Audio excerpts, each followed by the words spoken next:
Finally, Dad's gone. What a relief. He was a stubborn old man with money, but he was nothing but an annoyance. On the day of his father's funeral, Alex spoke these words with a smirk on his face. How could you say something like that? You had debts that Dad took over. Shut up. He wouldn't die and kept costing me money in hospital bills. Now I can use his money as I please. How dare you? You relied on Dad all this time. Say whatever you want. You don't have anyone on your side anymore, you good for nothing. Should just leave. Brother-in-law, how could you? William also scolded Alex, but their sister-in-law present at the scene laughed and commanded us. Marriage doesn't make you a family. I bet even your father-in-law wouldn't want outsiders at his funeral. You should leave immediately. Her words snapped something inside me. To insult my father? And deny my ties? These people are rotten to the core. Arguing with them any further would be pointless, and the last thing I wanted was to cause a fuss that would ruin my father's funeral. I suppressed the anger that threatened to explode. I understand. I barely managed to say that much before I decided to give up my final farewell to my father and leave. I vowed never to associate with these people again. My name is Lily. I work as a nurse in a children's hospital. I married William, a radiologic technologist I met at work a few years ago. It's difficult to find time for just the two of us due to on-call schedules, but we cherish the moments we do get. Being a radiologic technologist is a significant responsibility as imaging is crucial for diagnosing and treating patients' diseases. Handling dozens of imaging tasks every day and capturing even the smallest abnormalities come with considerable pressure. Despite the demanding job, I respect William for his hard work every day. He tells me he admires my dedication, always making time to communicate with our patients and their guardians despite my busy schedule. Once upon a time, I could hardly believe I would be of such help to others, nor did I dream that such happy days were in my future. My father worked for a major trading company. When I was a child, he often worked abroad, leaving my mother, Alex, and me to fend for ourselves at home. In that setup, my mother and Alex treated me like a servant. Didn't I tell you to clean this up? You're so useless. Hey, Lily, go get me a juice now. You've got a minute. This kind of harsh language and ordering around was all too common. My mother, adoring Alex, treated me as if I was nothing but a nuisance. Seeing my mother's attitude, Alex grew up to be the type to boss me around. As a child, I tried my best to meet their expectations, but contrary to my efforts, both my mother and Alex continued to belittle me. Even when my father returned from his overseas assignment when I was in high school, their attitudes didn't change. My father tried to defend me, but my mother and Alex blamed him. I raised these two all by myself while you were gone. You didn't lift a finger to help, and now you're going to complain? Just because you're back now doesn't mean you get to play dad. We have our own dynamics here. We managed fine without you. Don't act all high and mighty. My father argued with them, but no resolution came. Then the focus of their anger shifted from my father, who provided for the family, to me. Seeing this, my father couldn't confront my mother and Alex, fearing it would make things worse for me. Despite his presence, he regretted that he couldn't change my mother and Alex's attitude, and he tearfully apologized to me. I'm sorry. But just his being there saved me. Being treated by my mother and Alex as a useless and nuisance, I lost sight of my self-worth, feeling as if I were in a dark tunnel. But then my father said to me, Lily, you're not useless. You're not a nuisance. You're our family, and you're a good person who belongs here. Just these words were enough for me. Even when my mother and Alex belittled or ordered me around like before, just knowing that my father was there, my heart wouldn't darken. Then, when I was about to graduate high school, my mother told me to start working after graduation, forbidding me from going to college. All the while Alex, who barely studied, got to go to a private university and goof around. But even then, my father wouldn't stay silent when my mother tried to single-handedly crush the options for my future. My father asked me, what I wanted to do and told me that I could decide my own future. Having been at the beck and call of my mother and Alex for so long, I hadn't even thought about my future. But at this point, I seriously considered what I wanted to do. I wanted to do a job where I could be of help to people, so I decided I wanted to become a nurse. When I voiced my desire, my father secretly arranged for me to go to nursing school, paying the entrance fees and arranging a place for me to stay, all without my mother or Alex noticing. And so I was able to enroll in nursing school without a hitch. Since then, I have only returned home when my mother passed away. But even after I went to nursing school, I kept in touch with my father. When I secured my first job, passed my national exams, started dating William, and even when we decided to get married, my father was over the moon. He was as happy for me as if these were his own achievements. On the other hand, I was worried about him being all alone at home. But he insisted, I'm fine, really. brushing off any concerns I voiced. My father, who never showed any signs of weakness, mentioned one day on the phone that he was experiencing a bit of pain around his midsection. Even though he said it was just a bit painful, I knew he was probably downplaying it. I suggested that he should visit the hospital. Days later, he informed me that his endoscopy showed no issues. I felt relieved at the news, but my husband William was skeptical.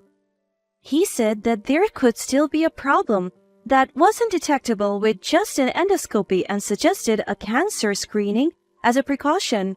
I relayed this to my father and urged him to go for it. And then the results came in. My father had pancreatic cancer.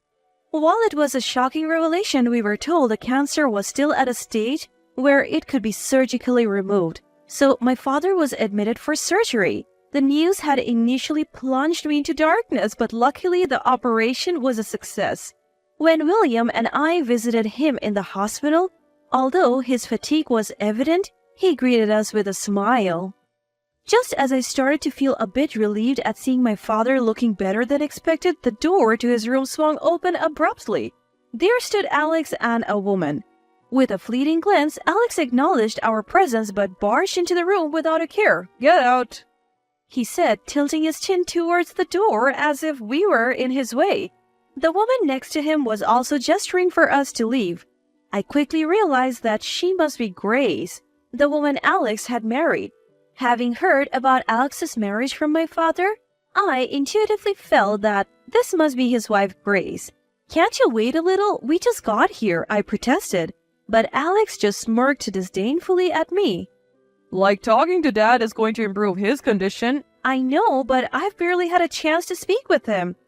Brother-in-law, give us some more time, please. My husband also tries to reason with Alex, but Alex bluntly barks back at us. You're the guy who married Lily, huh? I don't care if you're a radiology tech or whatever. At the end of the day, without doctors, nurses, and techs can't do a thing, so don't get all cocky. He smirks smugly, an ugly twist in his lips. And before we even leave our seats, Alex turns to our father and starts spouting off the unbelievable. Dad, I've gotten myself into debt again. Need your help once more. What? Shocked at Alex's words, I can't help but let out a gasp. No words of concern for our father's condition, Alex starts talking about money out of the blue, and once more implies that he's made our father shoulder his debts before. Alex, you have to deal with the debts you made yourself. Do you even understand what kind of situation Dad is in right now? Shut up, I'm making Dad atone for his past mistakes. Atone? He is making up for neglecting us when we were kids, saying he will forgive us for ignoring our precious childhood because of money. Isn't he kind? What? I never imagined Alex could be such a despicable person. His words leave me flabbergasted, and I can't find my words. I have to do something. I'm the only one who can stop Alex here.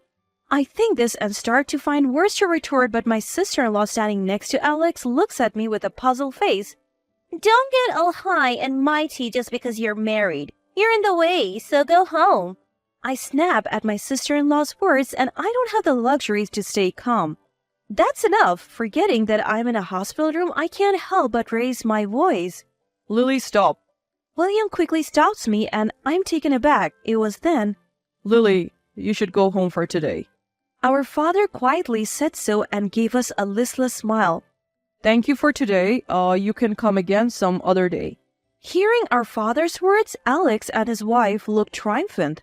I couldn't shake off the unease of leaving father and Alex and his wife alone. However, feeling guilty about shouting in the hospital room, I felt I couldn't argue here any longer and left the hospital room. A few days passed with worry about father and Alex's relationship, and one day, my father developed complications. The shock of developing complications was immeasurable for father. Moreover, dad's mental and physical strength had dwindled as he stopped eating properly. As a result, despite the efforts of the attending physician, father passed away a few weeks later. A grief I had never felt in my life attacked me, but I didn't have time to indulge in my grief. Despite the fact that father had died, Alex and his wife did nothing. Therefore, all arrangements related to the funeral were undertaken by William and me. On the day of the funeral, while greeting the attendees and waiting for the funeral to begin, Alex, oblivious that this is a funeral, grinned broadly. I feel so relieved now that Dad is finally gone. He was stubborn and only cared about money, and he was a nuisance. What? Dad took on your debt and you still speak ill of him? Shut up. His medical bills were just too much, and now I can finally use his money as I please. How could you, after all you've taken from Dad? Say whatever you want. No one's on your side anymore, so get lost. My own brother-in-law, I can't believe this. Even as William defended me, our sister-in-law smirked and gestured us away. Married into the family doesn't mean you're actually part of it. I bet even your father-in-law wouldn't want outsiders sticking around. Go home. Hearing her words, something inside me snapped. To disrespect my father and to dismiss my connection to this family? These people were beyond redemption. There was no point in arguing with them. And the last thing I wanted was to disrupt Dad's funeral with a scene. I swallowed down my boiling anger. Fine. I forced the words out and decided to leave, giving up my final farewell with Dad. I vowed never to deal with these people again.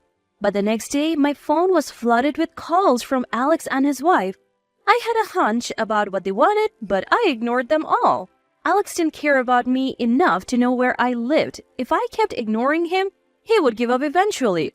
Or so I thought, but Alex exceeded my expectations, hiring a detective to find me and showing up at my apartment. Hey, why aren't you answering your phone? We've been trying to reach you. Get out here! Do you know how much trouble we have had trying to find you? The moment they saw me, they started yelling, letting out their pent-up frustration. Before I could respond, they rattled off their grievances. Is that lawyer telling the truth that all of Dad's inheritance goes to you? That can't be right, can it? We're siblings, so the inheritance should be divided equally, right? If anything, you're the younger one, so you should get less. When I remained silent, Alex roared, Say something. It was funny how they were the ones who didn't give me a chance to speak. What the lawyer said is true. I was surprised when I found out too. No way, so you're saying you get all of Dad's $10 million? I won't accept that. Whether you accept it or not doesn't matter, Alex. This has already been decided. You think you can talk back to me? You've always been useless and you couldn't even help Dad when he needed it. You should just do as I say for the rest of your life. Alex was hell-bent on acquiring the inheritance by any means necessary, refusing to face the inconvenient reality, but his attempts were futile.